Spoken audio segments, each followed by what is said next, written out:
Hello, lovely people. I hope you are having a wonderful day. I just want to make sure that I am streaming here.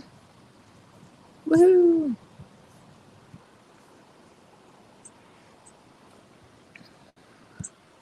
My teacup today says, act as if what you do makes a difference. It does. So it looks like I'm good to go. I'm going to start off with a prayer here. God and Goddess, thank you so much for those lovely birds that are chirping and this beautiful weather that we are having here in Mount Shasta. Thank you for providing the resources that I may bless the community with and help the events go well that I am planning. Help me to share the message that you would like and help us all to become more like you every day, to choose kindness and compassion and the loving way. In the name of Elohim I pray, amen. Today, excuse me, Heritage Day, our God and Goddess, immanent and transcendent, send to all your angel of peace. Oh, what did I say? Heritage Day. I'm going to say to Humanity Day comes first. Family Day, then Humanity Day, then Heritage Day. Sorry about that. To humanity, send your angel of holy work. I'm glad that I changed that before we got on. It's very important that we all find our holy work, and if you have not, I would definitely encourage you to do so. It'll help you improve in a lot of different ways, and having that hope and something to kind of anchor yourself onto to move forward towards is really important and helpful, especially during the dark times. So I wanted to just read a little passage here from the Holy Megillah, and the information is below where you can find this at Essene.org, translated by Dave Greenleaf. There's also a free PDF limited version that you are able to access there as well. This is coming from the Appendix 1, and it is titled Act 2 of Gwenjamin, an unusual method of self-healing. So I wanted to share that with you today, because this is not only going to help us heal ourselves, but help fix and improve the world around us. Word came to Gwenjamin, who we'll just call Glenn, from a flower fairy that a certain Nasarean green wizard that lived in the forest and sometimes visited the home of Glenn was again sick. I say again because this green wizard, his name was Star, and he was a brilliant scholar, was getting sick a lot over the past couple of years. Having conversed with Star long enough to know that all of the right herbal medicines and other wise healing modalities had already been employed, Gwenjamin sat and meditated. After some time, Glenn, who had brought me, Bithya, along on his visit, said to Star, "As human lifespans go, you are now rather elderly. Your level of Kai," that's how they say chi, other people say chi or ki or whatever you would like to say. In the little box here at the bottom, it says Kai. So we will pronounce it that way. Your level of Kai, or life force, has diminished. Sorry, guys. Therefore, illnesses that you formerly had enough Kai to avoid now overtake you. You have outlived most men because you lived a very healthy lifestyle, eating wisely and getting plenty of exercise. Wherefore, rather than advise that you embrace a healthier lifestyle, which would be my usual advice, I have a recommendation that is unusual when presented as health advice. I will explain it. Our goal is to raise the level of Kai in your system. While you should continue your good habits of eating healthy and going for long walks, my additional recommendation is that you begin a rigorous regimen of performing good deeds.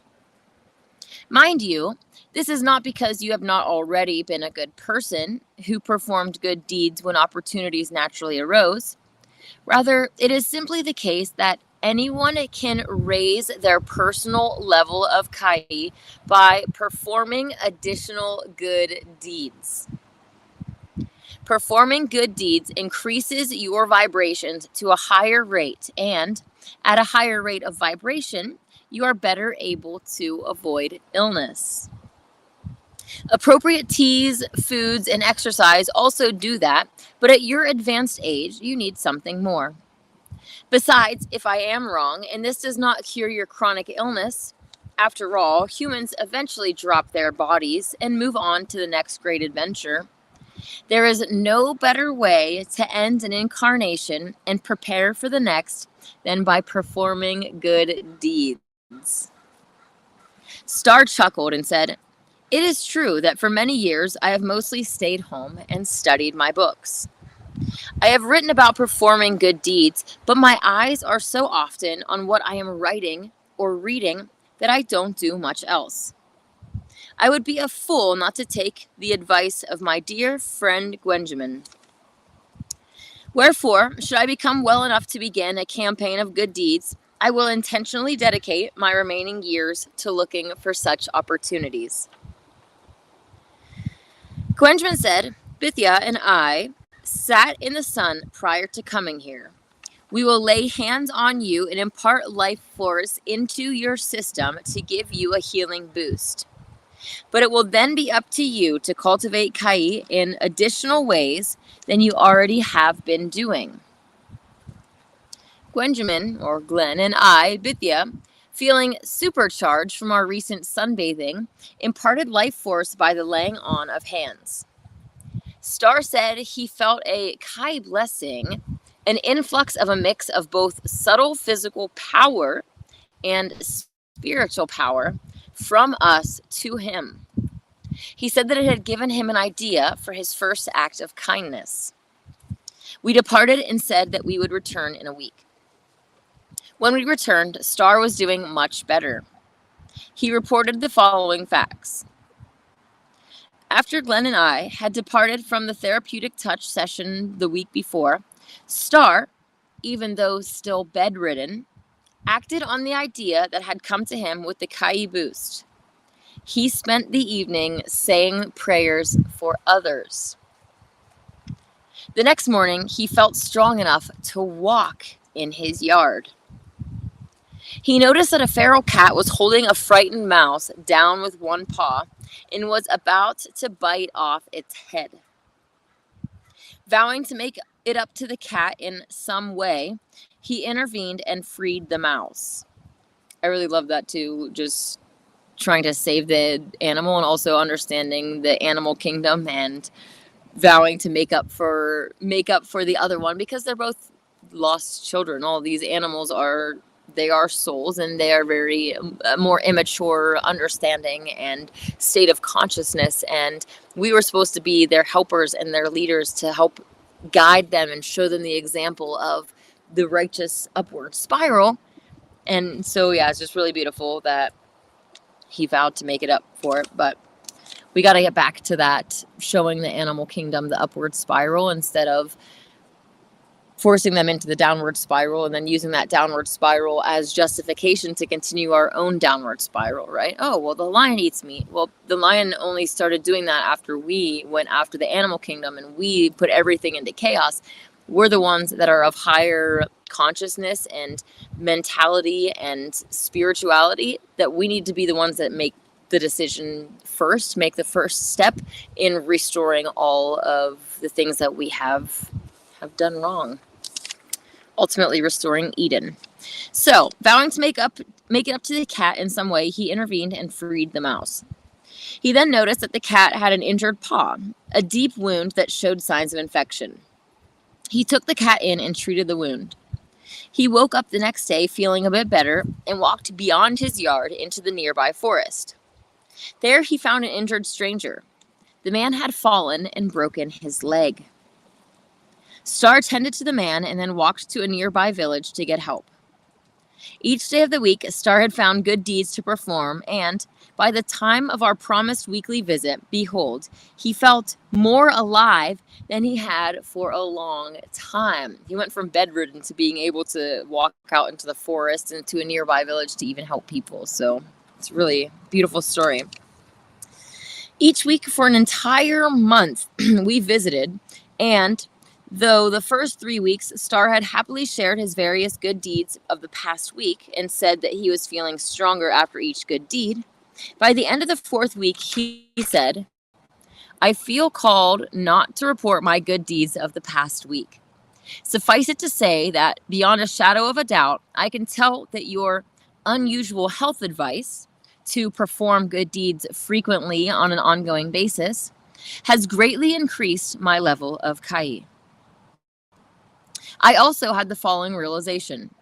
My scholarly writings on kindness, though a good activity that I will continue, are no substitute for performing acts of kindness. Gwenjamin, I believe you gave me the appropriate medicine. Gwenjamin replied, that medicine is appropriate for us all. It is the prescription from Dr. God and Nurse Goddess. Behold, it has no negative side effects. That is so beautiful.